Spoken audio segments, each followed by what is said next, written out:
So this lecture is about virtual addressing and translating between virtual addresses and physical addresses. My name is Professor Joseph Wondrich.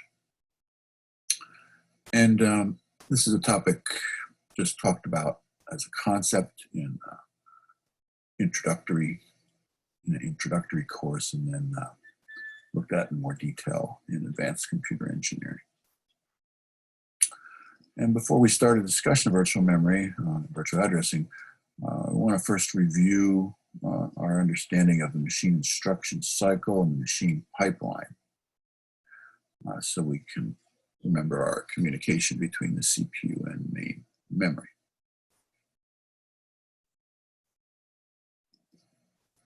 This is the typical machine instruction cycle for executing a machine instruction, and it corresponds to the stages of the pipeline stages. The first stage of the pipeline, of the machine instruction cycle, the first phase of the pipeline,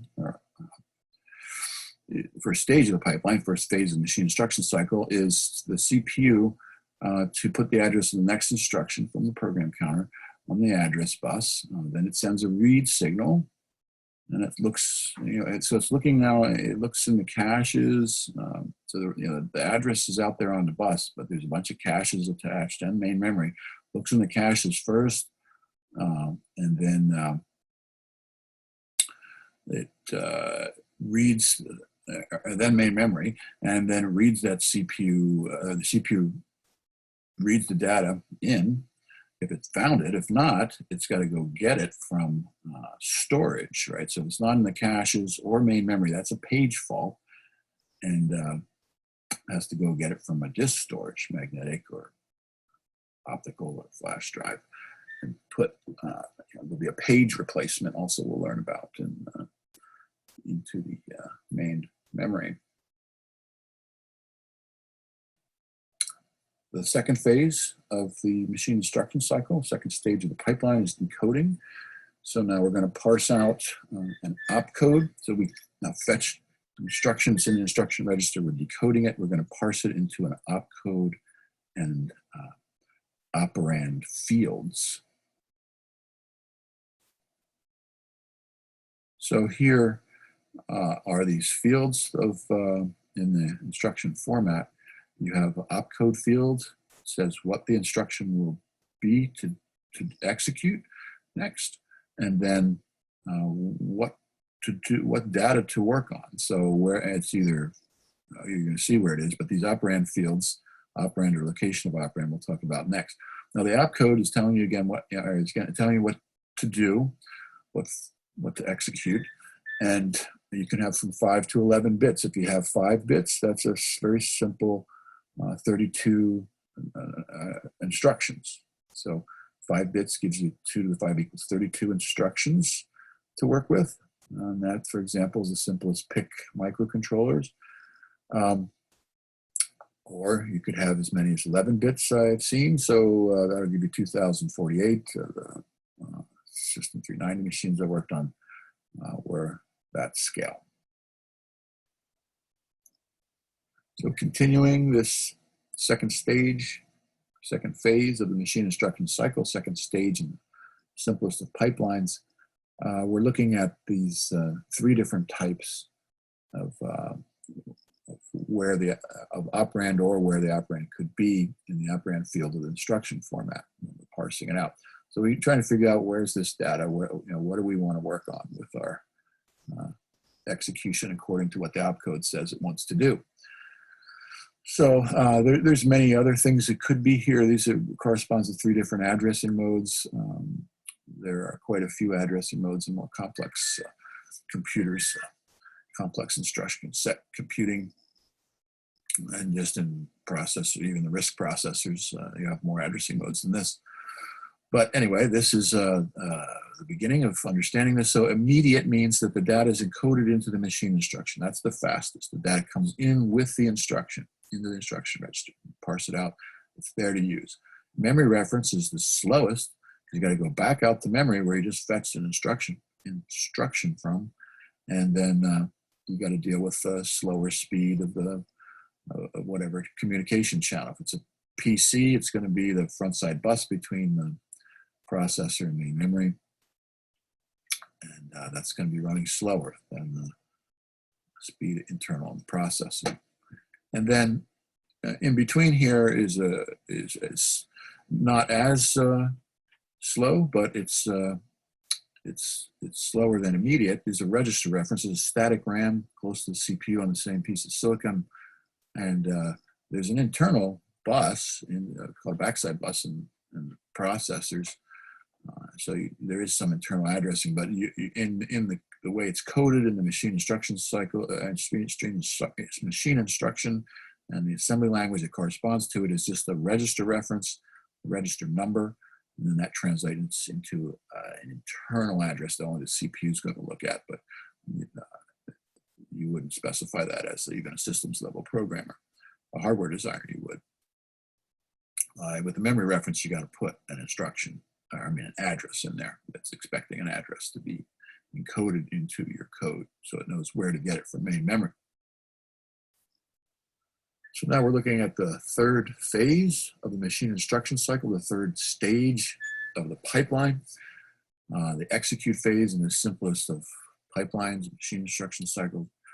And so, and there's a whole number of many different instructions you could execute here. But in general, if necessary, if you're doing a memory reference, then you got to go out and got to get what you're looking for from the data. And so, you know, in the previous decode phase, you're just setting everything up. Now you've actually got to do it, including going and getting something from memory, main memory, if you need to. And then you can see this, what you need to do here. You got to put, the CPU puts an address on the address bus, and then it sends a read signal, and the data is read. Now it may, you know, if you find it in the caches or the main memory, that's fine. Then you access it and you get it.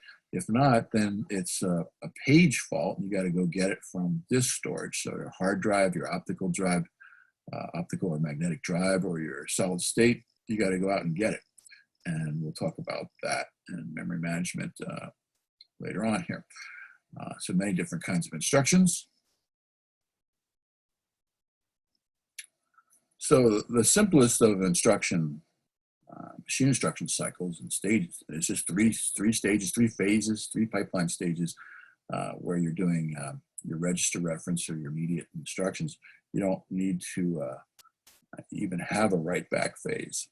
But this is typically put in if you do need to write back to memory. If you're doing, for example, the register reference, you just open all the gateways, the multiplexers that allow things to flow into the ALU from the registers, and then they flow right back out into a destination register with the result. And that's just considered part of the execute phase, typically when you look at these things. And this is just to point out that you need an extra phase here if you're going to write back to main memory.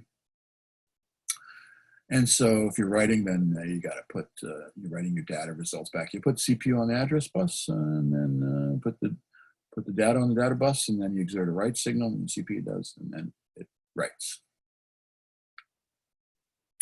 And I won't cloud the issue here talking about caches and write back and write through caches. You can look into the cache, advanced lectures on cache, if you like, in advanced computer engineering, if you want to know more about that. So now that we've reviewed the machine instruction cycle and the pipeline stages, and we understand the basic communication between the CPU and main memory, now let's talk about virtual addressing. So the CPU operating system and application programs use a 64-bit address space as of the early 1990s. I worked on this inside of IBM. I believe that probably certainly one of the very first 64-bit machines. We had to simulate the new architecture on a 32-bit machine and then test the simulation, if you can imagine that. That multiprocessor environment. Now, the 64-bit address space is a big, huge space, and we're going to call that our virtual addressing because we're not going to have that much physical memory. And why would that be? Well, let's look at what 2 to the 64 is, right? 64-bit data is a different thing. You can have 128, 512 wide data path because You're talking about high precision sampling and streaming multimedia, imaging, sound, audio.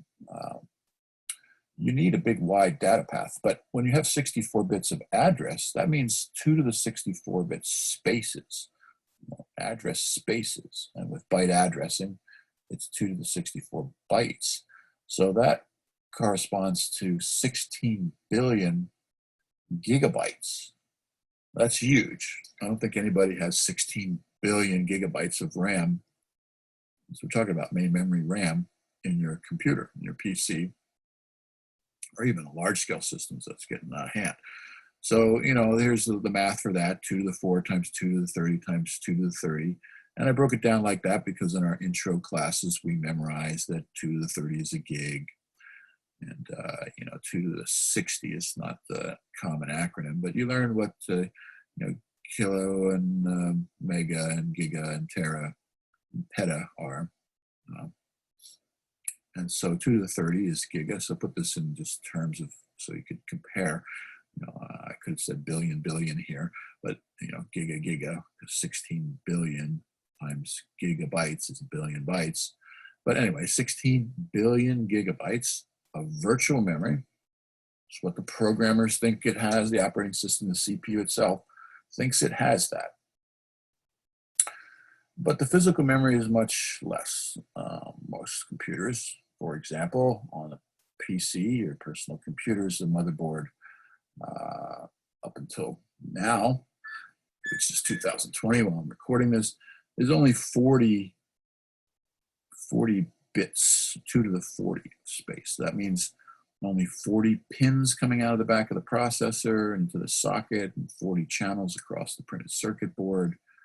Why? Because it's just expensive. Each pin costs quite a bit. If you think about mass production, saving yourself 24 pins there and channels. There's only so much real estate on your board, and each pin is very expensive.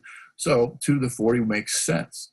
Because why? Well, that's a terabyte, and you memorize that in other classes. Or if you want to break it down in 2 to the 10 times 2 to the 30, compare gigabytes to the gigabytes above, that's 1,000 gigabytes, where of real physical memory versus 16 billion gigabytes of virtual space. So we have a situation here. We need to translate these. So in this diagram below here, you'll see CPU, registers, or static RAM, or arithmetic logic unit. We designed that in other courses. Control unit, finite state machine, drive in the pipeline we just talked about, right? That's finite state machine, sequencing through that with the instruction register and the program counter and everything else in there. We learn how to design ALUs and other classes. Now, MMU, this is a new thing. Memory Management Unit. And this is what's doing the translations of the virtual to physical addresses. So, reading below here, when the CPU wants to read or write from main memory, RAM, it creates a 64-bit address, right, that needs to be translated into physical address in Memory Management Unit. The location of this address is then first looked for in the caches located between the CPU and main memory, not shown above here. And if there is a cache miss of all of those caches, then memory is searched, main memory, the RAM. However, if it's not there, it's called page fault. Well, we just looked at all this, right? And the page of data and instructions is copied by the Memory Management Unit from a storage device, external to all this, disk, optical disk, magnetic disk, or flash drive, solid state hard drive. You got to go out there and get it and put it into main memory. So now when we talk about virtual memory models, there's first the way we look at it, we just looked at it, where you have a huge virtual space and a single processor and the space parsed into pieces on different pages, and only some, at one page at a time, or several pages at a time fit into virtual or physical memory. It used to be just a page in old days. Now you can fit a number of pages. And so these are two different models. The first one is you have several processors now. And so you would do this for a number of reasons that we can see coming up here, where different processors will each have a space. Now, the processors want to be able to talk to each other too. So for data sharing, you'd want some control, a space in physical memory where they both processors point to, and that would be like a control block you could think of. We did that, you do that in operating system design, and all the systems programmers and the APIs and everybody else speaks to this shared control block, no matter where the particular program is running on what processor. And then the second model below here is the one we just talked about with globally one big space. And then you can read about read below here, hashing functions. We probably won't drill down into that here. You're welcome to look that up on your own. So now to map the translations, the virtual address translations, you're going to have a mapping function, you have translation tables. There's different ways of doing this. I'm going to show you a little video which clears up some of the methodologies here. This was very complicated inside of IBM. I wrote a program to deal with this for testing and design of new machines. So I got to dig out all that to show you those details from almost 30 years ago now. We do have them. But the main principle here is you have these page tables that are telling you the translations, and they can grow very big. And so you've got all this levels. There's actually levels of page tables inside IBM and other places. I think this diagram here shows levels too, the PTs, these page tables. And then you have what is in essence a cache, a cache of sorts. And it is a cache, just like the address and instruction caches, and that we call caches. We cache things. We anticipate things that we already did once and maybe do it again, and in a faster way. We do that with actually branch prediction, the branch history table. I could talk about that, did that kind of stuff. I could write a report for that too somewhere. But now we're caching these translations because there's so many of them. And if we just, we cache them, and where we do that is in this TLB, the translation look-aside buffer. So you can read down the bottom of the page here. The TLB is a high-speed lookup table which stores the most recently or likely reference page entries. And then you can, I'll read more of that. A page entry consists of essentially a virtual page number, page frame number pair. It is hoped that the pages belonging to the same working set will be directly translated using the TLB entries. So again, there's different ways of implementing that. I think that's enough about that for now. On this slide here, you see two different ways. You can refer back to what was mentioned briefly about cache design, unified or split level caches. And so the MMU, you can see how it squeezes in there and these different ways of laying out your cache design. You can read this below if you like, or reference what we briefly talked about with cache design having to do with the split levels in a previous lecture. So here are three videos by the same author, and I believe they are a good supplement, very good descriptions. And so take a look at that, beginning with this first one, just basically how it works and some of what we've already discussed here in other courses, driving it home with some pictures. And this one, this video continues in a little more detail the operation. So take a look at that, stop and start it as you need to. There's a couple 8-minute ones in here and then one's 4 minutes, so it's not a lot of video to watch. And lastly, watch this video here, and hopefully then you have some good idea of how virtual addressing and more than just the basic concept, but the details of some of the details of how these page tables work, what it means with a page fault, the two different kinds of models of one processor with a giant space that's using physical memory, real memory, versus a couple processors and what you need to do to make that work.